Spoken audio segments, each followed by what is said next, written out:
everyone, it's Paul Bertorelli reporting from the Sport Aviation Expo in Sebring, Florida. You know, it had to happen sooner or later, and this year it did at Sebring. The drones are flying uncaged.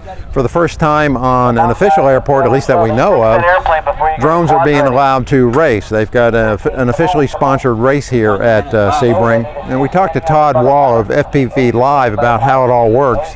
But a word of warning, a drone might be running into a Cessna here. So it's in partnership with the Sebring Airport Authority, which is a regional airport. It's got a control tower and everything. The U.S. Sport Aircraft Expo for 2017.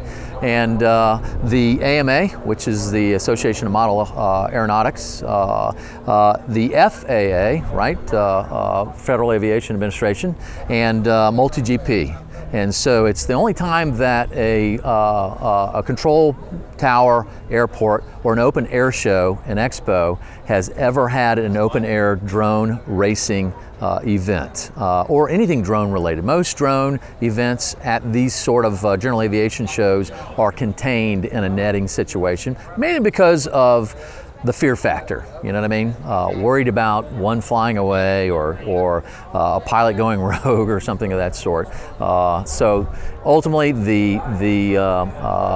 as far as the organization, the partnership between all these different entities coming together is to hopefully bridge that gap and educate and show people that drones are great, hobby component that have existed for decades, as long as general aviation, if not longer, for fun, RC control helicopters and airplanes have been around for, 50 years plus.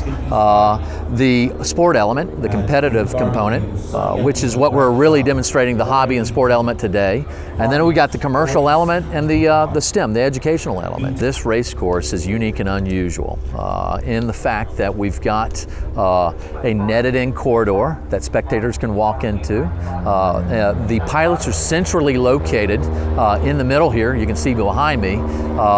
That's where the flight control area is, where they put on the goggles and they control it with a two-stick operation. The drone is on the launch pads right there. We've got a series of air gates that are about 15 by 10, not so square but rectangular type of gates, positioned in a series throughout the course, along with flags that they're to fly in and around, basic, providing obstacles in close proximity. So they're flying about 60 miles an hour, give or take, 40 to 60 miles an hour on average, in close proximity, trying to make it through each air gate, around each flag. We even have a nice general aviation, looks like a Cessna 172 out there, which has got a low wing, trying to duck below the wing. The tail, though, has been causing some problems because it's about a 5-foot drop below the wing, but it's about a 3-foot drop below the tail. So you guys, general aviation, know how low that is. Trying to fly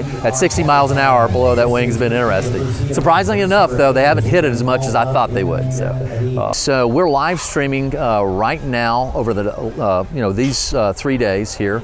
Thursday, Friday, and Saturday on fpvlive.tv. So you can tune in from noon until 6 every single day to get live stats, interviews, and a first-person view, which is what FPV stands for, of the cockpit view of these pilots and see what they see and how they operate or pilot that vehicle. And the whole concept is it's like general aviation. They're piloting it from the cockpit, but remotely.